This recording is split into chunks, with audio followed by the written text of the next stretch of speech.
Hello, this is Pam with Pamshairexpo. I'm finna show you how I plait my dreads on my client. This is easier for him for his job.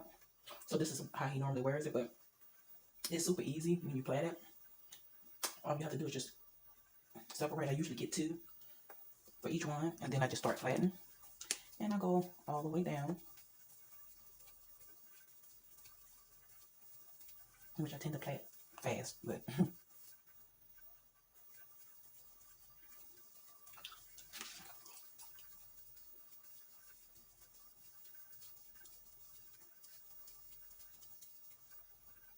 yeah.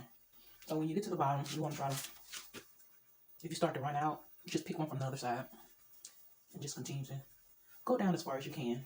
And then of course we're going to put the rubber band at the end. Sometimes you have little strays that'll stick out. You can always use your rat tail comb and sort of just push that back in.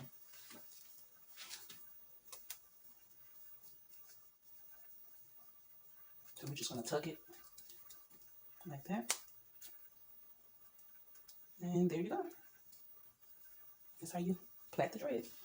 Thank you for watching. Like, share, subscribe. I love you. Peace.